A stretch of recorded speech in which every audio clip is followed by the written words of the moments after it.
Welcome to Khan Unmuted. I'm the host, Khan. Today I have my good buddy, my classmate, my African brother.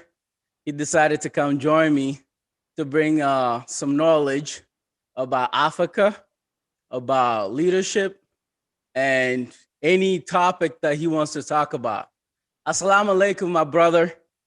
What's Oh, going on? alaikum salam. Peace be upon you, Dami. Thank you very much for inviting me today to this show. And it's like a very nice opportunity to talk about our backgrounds, about Africa, about leadership, that class that we met in. So I really appreciate your efforts to bring me today to your show. That's good. That's good. I'm happy that you are happy to be here to grace me with your presence and get this show on the way. I just wanted to know what I understand you are an international student, if I'm not mistaken. Yes, I am. Okay. Let me start with my name. My name is Amir Amadi. I am Libyan. I'm a North African student. I came to the States like more than 5 years ago. I'm still an international student for my PhD program. Now I'm studying PhD of leadership at Allied International University, San Diego, with my classmate Dami. Nice. So it's a pleasure to meet new people, to discover like multicultural environment here in the United States.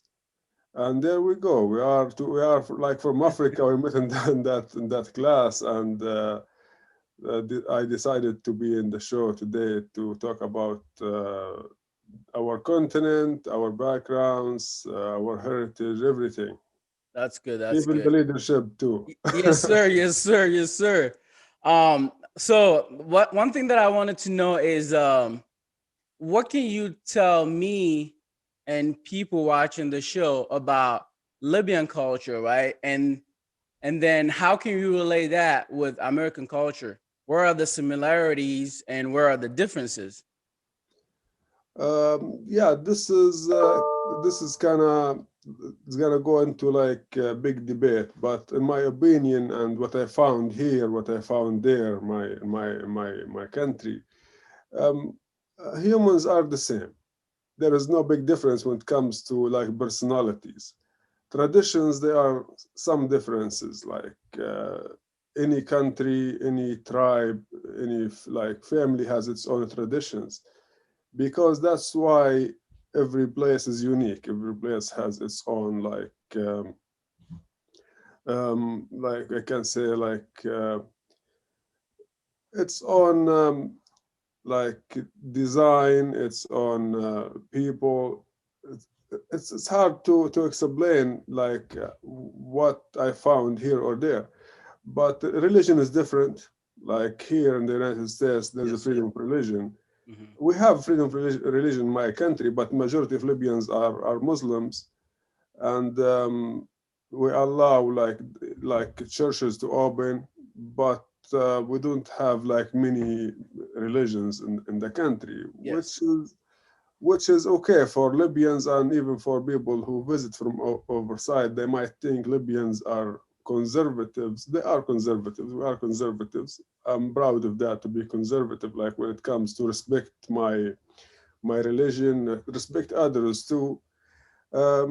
When it comes to other traditions, for example, like food. Yes. Food in Libya is not like food in the United States for For sure. sure. Yeah, it's kind of Mediterranean. It's kind of mixed between our south. They have food like you can find in Chad, Sudan. It's this mix of from surrounding countries. Our north, we have the couscous that came from Morocco, from Tunisia.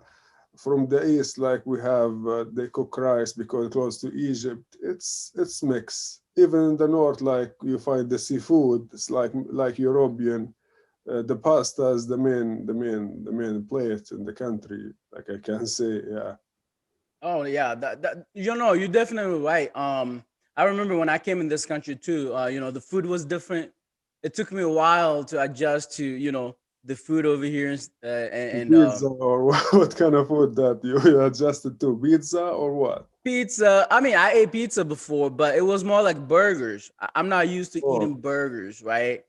And yeah. that was one thing that I needed to get used to, and now I love burgers. But no, you are definitely right. One thing that I wanted to ask you about: have you encountered? Do you have a story coming to America, a culture shock or something that was funny that happened to you that you can relate back to your culture, and how was that made you feel about the differences in culture?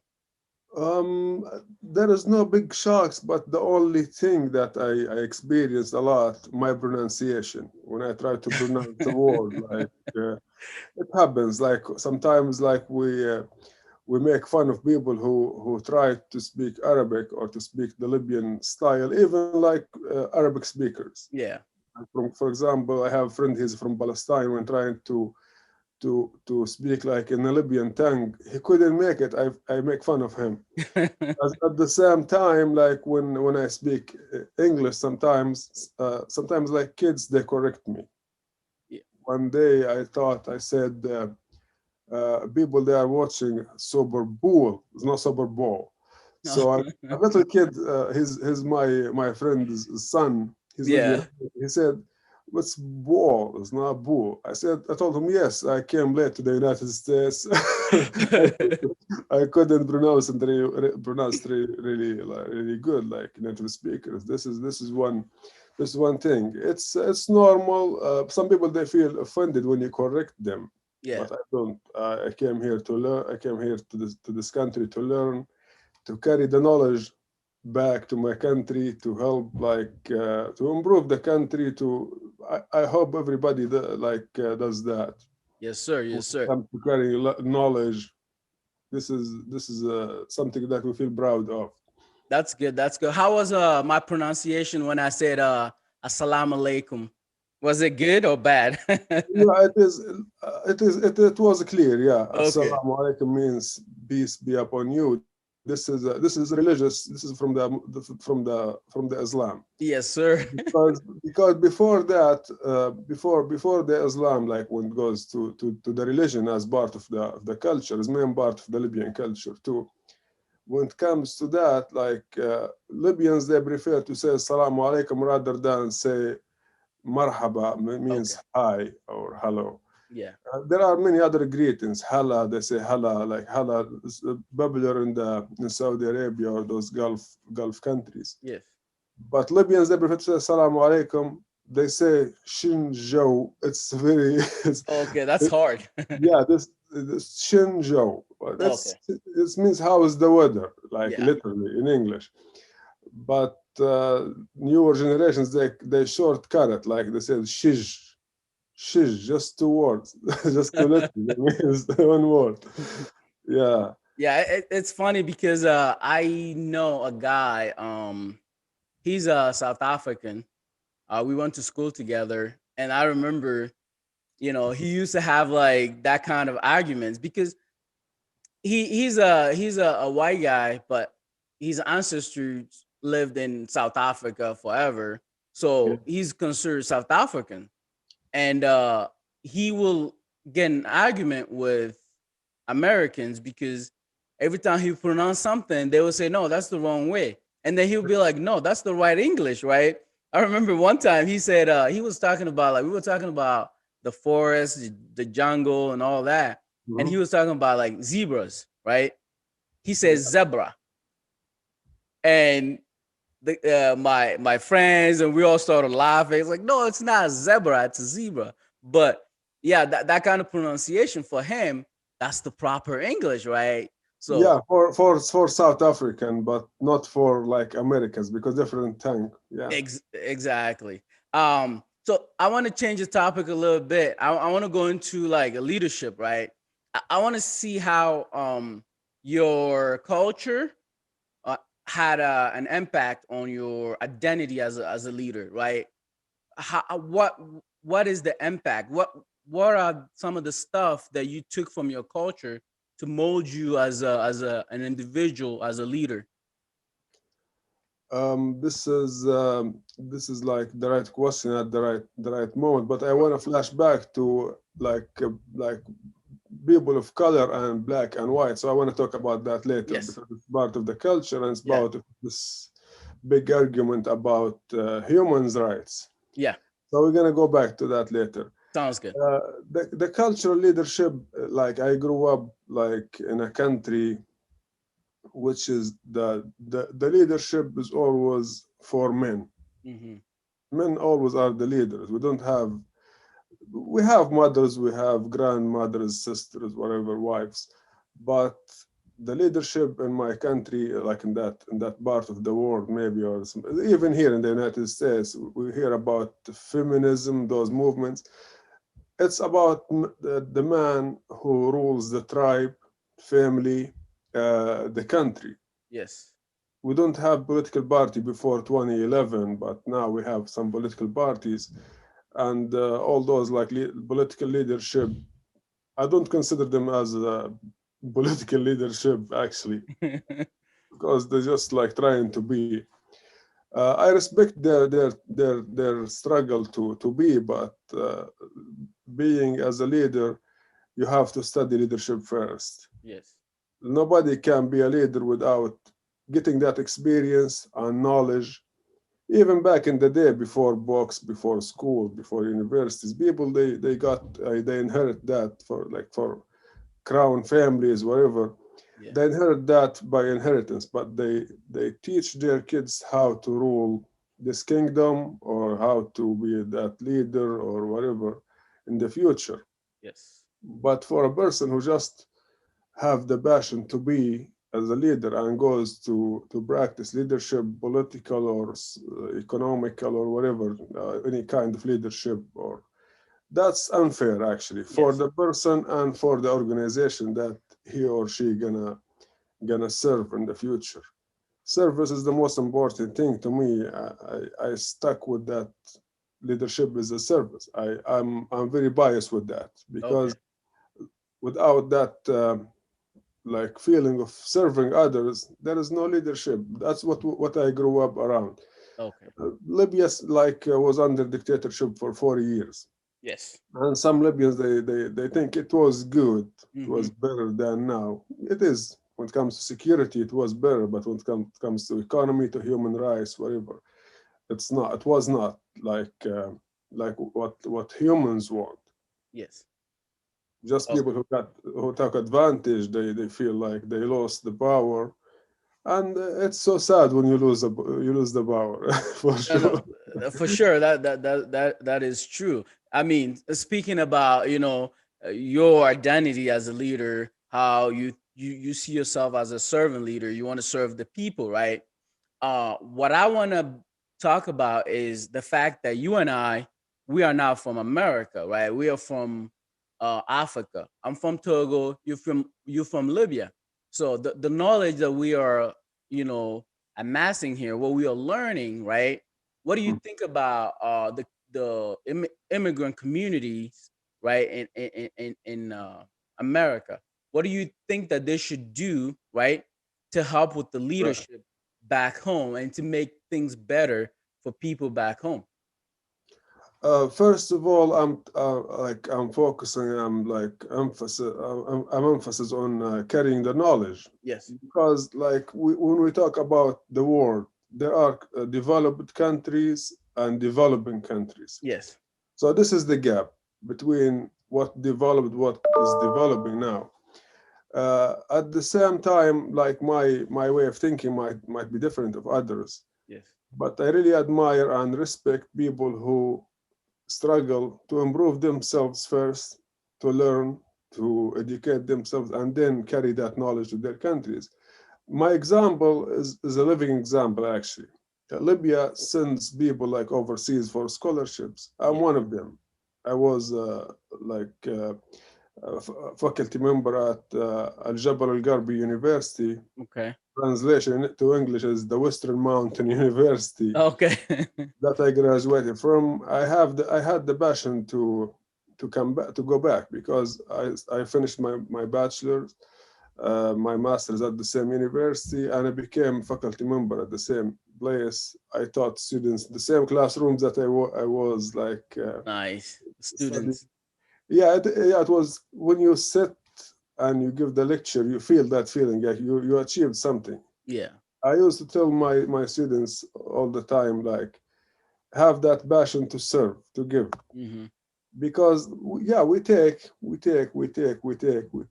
like salaries, we take benefits, we take whatever, but what we have to give, it's about giving. And I like that idea here in the United States, what they call it, Thanksgiving. Yeah. It's cultural thing. It's like, but it's religious, like when it goes back to the Christianity and some other stories about Indians and natives. And by the way, I like that what Americans say. Nobody is from here. Yes. Nobody from here. We are humans. We came from somewhere else. Everybody came from somewhere else. Like, That's true. we are God creations, Allah creations. Yeah. So it's not about being like selfish, Hmm. get the advantage. And like many examples, people they got scholarships. Like I feel so upset about that. Yeah. It's human nature, but this is the reality, that how I feel. Because when I get scholarship from my country, spends a lot of money, even I didn't receive anything yet. It's like, imagine 5 years, something, almost 6 years. Many other students like me, they left home, they left their families, they lost part of, like members of their families. Some Yeah. people they lost their parents, some people they lost father, mother, sister, sibling.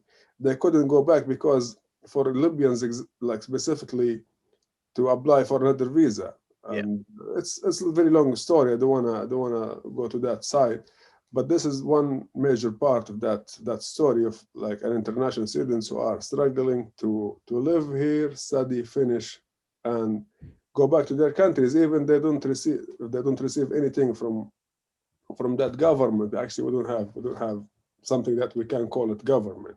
Yeah. It is about like powerful armed groups, whatever. That's good. That's good. There's something that when we talked, you and I, we are in class together.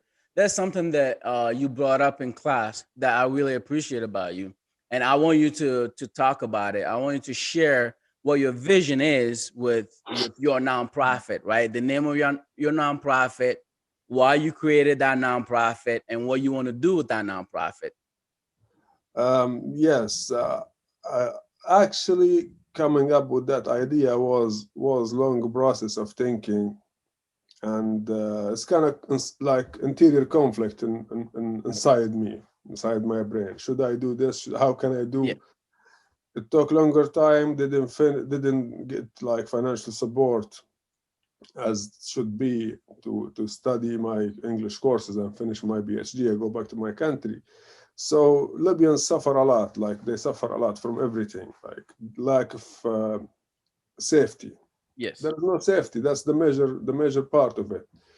They don't have like electricity, like basic things. When you go to Maslow's pyramid, like that, this like basic things, security, food is very expensive. Everything became like unbelievable. Like Yeah. price is very high. Imagine you have like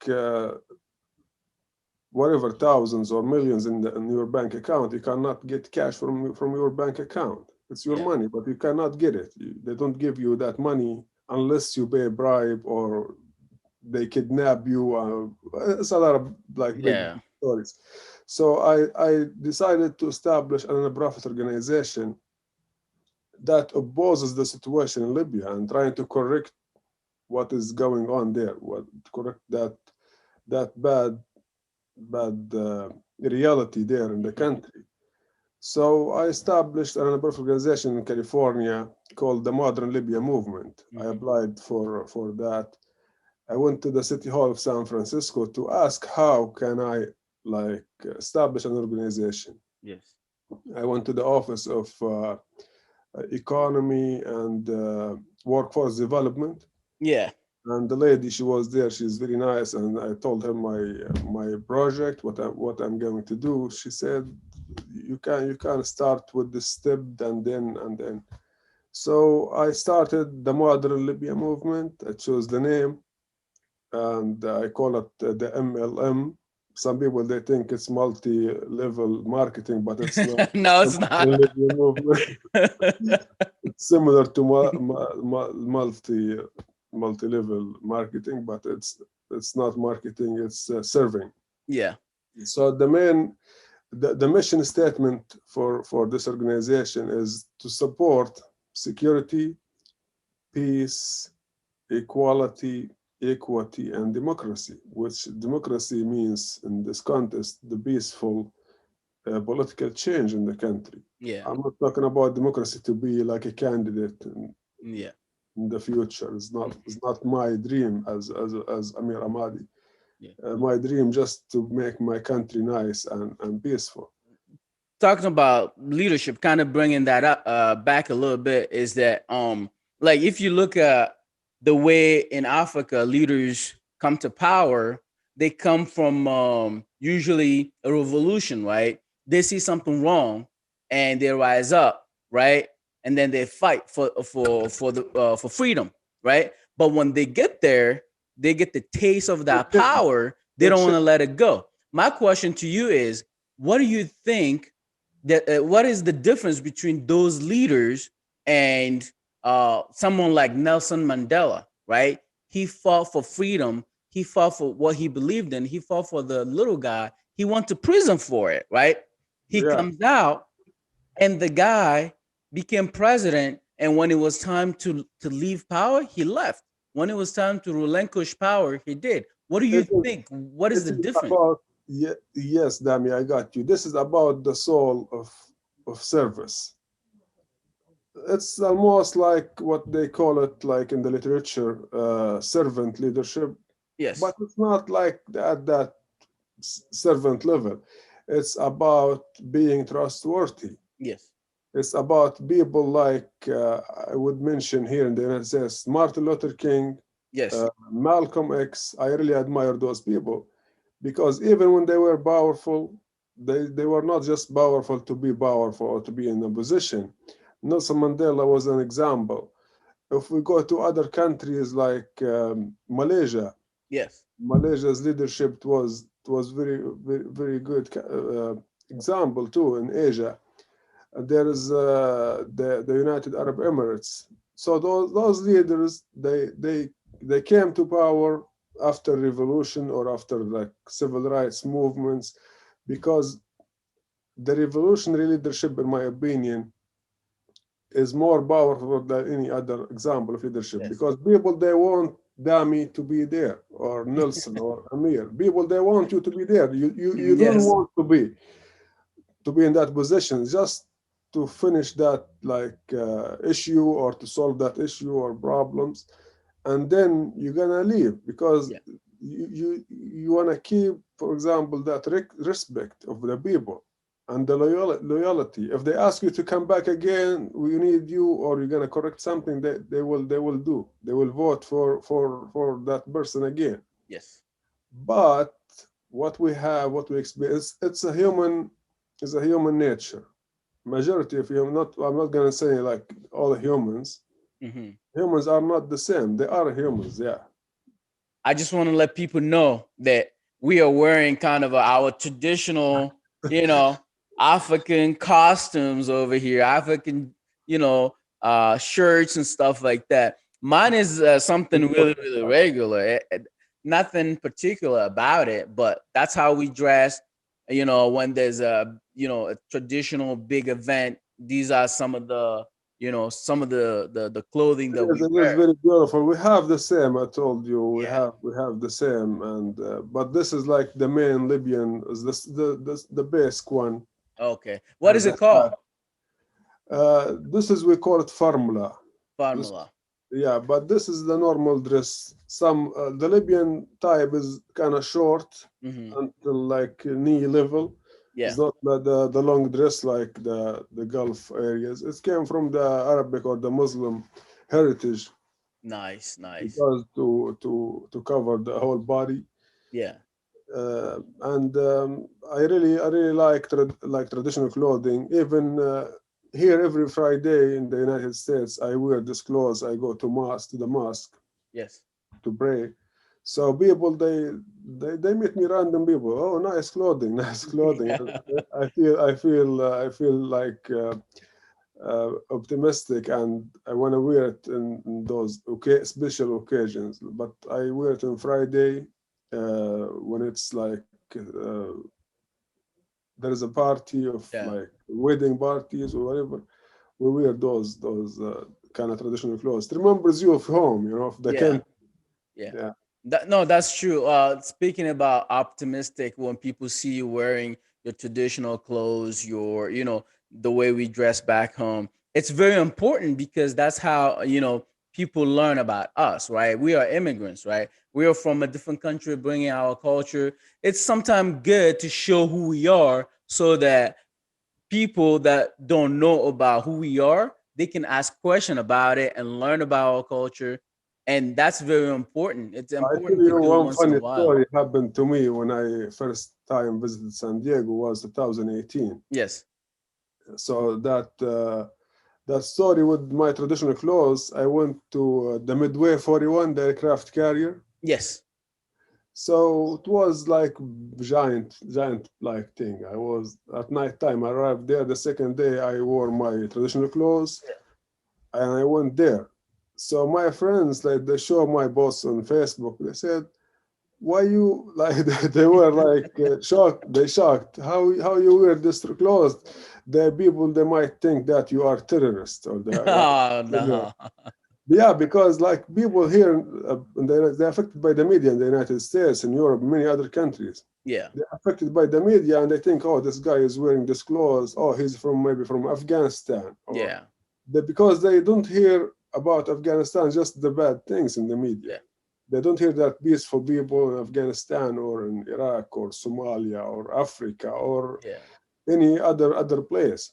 They just hear in the news attack, attack, attack. So it was so funny. I took a lot of pictures. I met people from everywhere, from England, from Norway. I took them pictures. They took me pictures. Was February 2018. Yeah. That was my first time I visited San Diego. I still keep those pictures for memory. And people, they say, oh man, how you do that? I told them I'm proud of my Yeah. culture. So why not? I wear my clothes. I go there. Yeah. No, What's wrong with that's that? I remember it was one of the episode I had my buddy over and we were talking about, like implicit biasness, right? And empathy and also stereotyping.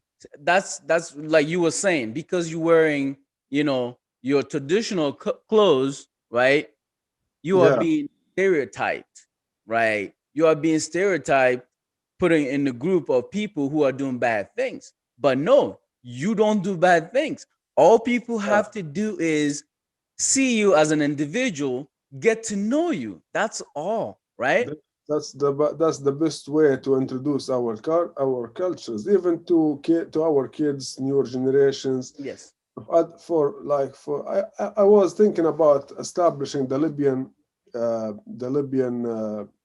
cultural center here in the Center. United States. It was part of my plan for the modern Libyan movement, but in the future, God willing, we say Yes. inshallah, I might like establish that because we don't have the Libyan cultural center in the United States. We don't have a cultural center for our country here in Yeah. the States. And this idea came to my mind one day. We were driving south from San Francisco to LA with my friend. He's from the Libyan south, and we were thinking about. I told him, why not we do like we establish this center, but it's expensive. It's about funding. Someday when we get enough fund, we're gonna establish it to introduce our culture. Maybe we're gonna establish it in California because Yeah. it's more opportunities there, Yeah. and No, nice weather is almost like home. I want to close our talk by giving you the chance to say anything you want to say. Something that I forgot, something that we didn't cover that you think it's important to share. go ahead and share it. Oh, thank you, Dami. I really appreciate. First of all, I really appreciate your efforts to open this conversation today, Nice. and giving me the space to speak about my background and my culture and everything. I think it's not enough to speak just one day, Yes. and we might. It's gonna take. I told you earlier, it takes hours, Yeah. maybe days to discuss the culture, everything. But I really encourage you to continue this show. It's very beneficial. It gives a lot of ideas. Not maybe now, in the future, you Yeah. will find this. Hopefully, this is gonna share knowledge. It's Yeah. gonna share like positive things that we need to Mm-hmm. share with our humans. Mm-hmm. I have one question for you before you finish. Go ahead, Uh, my good friend. do you think the leadership that we have today in the world is is this is like the good leadership, or we need to create another models of leadership that can survive for the future? This is not from not from the class that we study, but but I want to ask about your opinion about today's leadership, and is it the good role model that we can rely on, or we need to change something? No, you're right. The philosophy of current leadership styles that we have is important. It is true, and there's a lot of research that have been done, and there's more research that need to be done in those type of leadership styles that we have. I only have one problem, right? The only problem I have with all these leadership models are that they put you in a box, right? They define, they say, okay, you are a transformational leader, right? You are a charismatic leader. You are a servant leader, right? Yeah. Now you kind of boxed out. How can we come up after doing all the research, right? Taking all the characteristics, the elements of each type of leadership, you know, philosophy, theories, and put it all together, right? The essential of each type of leadership. We put them together and come out with like one type of leadership. There's one leadership style that I really like. It's not defined as a specific leadership, but it's from the book Joys of Leadership. Reserve leadership. Yeah. Yeah, they talk about 10x leader, right? They put five elements, right? Five I really characteristics. like that book. Yeah, it was Exactly. recommended. It, Yeah. it makes you a 10x leader. And I feel like the future of leadership is a 10x leader because now in any environment, any circumstances, you have all the tools necessary to lead effectively and and be like successful at it. What do you think? Honestly, I asked you this question. It's a good answer. I asked you this question because, as you said, every professor or every scholar has his or her own Hmm. thoughts, and we have the right to put our own thoughts in this Yeah. in this knowledge and give it to the next generations, Yeah. because we we are the next generations for those who were the best. Yeah. And the next generation after us, they will find something that can analyze, they can analyze and study and provide their own thoughts, because the knowledge is unlimited. It's unlimited. That's true. There is like unlimited knowledge that we can learn every day, every moment, every year, every decade. Yeah. So the 10x is a good idea, and that one opened the door to my question to ask Yeah. what do you think, and it was good answer. Thank you very much. No, no, thank you. You know what we're gonna do? You since you brought this up, you brought it on you. So what we're gonna do is you and I, we're gonna go. You're gonna do a research on what a 10x leader is. I'll do a research on what a 10x leader is, and then we're gonna have a 30 minute to 45 minute to tell the people what 10x leader is and what it can do for you as a leader. So I agree with that, but why we call them 10x? That's Ben Shahar's opinion. That's the box. I don't want to that be in that box, as you said earlier. that is true. That is true. So the thing about one thing I like about 10x is because it doesn't say, okay, you can only use these characteristics or you can only use this leadership in this environment, right? It's built to be used in any circumstances, right? It is a That's one combination. thing that, Yeah, it is yeah, a combination of psychology, of knowledge, of everything, like of environment. exactly, So the brain, how the brain functions. yeah, It's multiple factors. I like that. I really respect the efforts that they provide that book and the knowledge that they combined from yes, other studies too. hmm, My way is always to open your own path, yes, open my own path to discuss or to provide to the world, not just for Libya or my country or yeah, myself or my university. That's part of the world. We need to spread this knowledge to everybody. So yeah, people can discuss with us, we can discuss with people. It's a knowledge, it's knowledge sharing. yep. And this is what we're gonna do. I agree with the research. I will do that as soon as possible. And Oh so yeah, it's a good idea. yeah. You're definitely gonna come back because I want us to elaborate on stuff because you talked about servant leadership, and servant leadership is very important to me right now because what's going on with the U.S. Politicians, right? The way they don't act like servant leaders. They act like, they're running their own businesses, right? The senators, the congressmen, they were supposed to serve us. If 70% of the population like a policy, that policy should be, voted on and agreed upon, right? You're right. Because they are serving the people. So what we're gonna do is we're gonna come back. We're gonna put all these leadership stuff that we learned, and then we're gonna share with the people.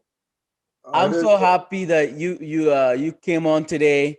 thank you. Um, I can't wait to have you back because your insight is limitless. You have a lot of knowledge, and I want to exploit that. I want people to like listen to you and hear your take on a lot of things. So what we're gonna do is schedule another one pretty soon because I'm not gonna let you off the hook that easy. So within a few weeks or a month, I want you on. All Thank right. you, Johnny. I'm ready anytime. Just send me a text message or call me anytime. And I really appreciate the efforts that you brought me here again. So thank you very much and good luck. Thank you.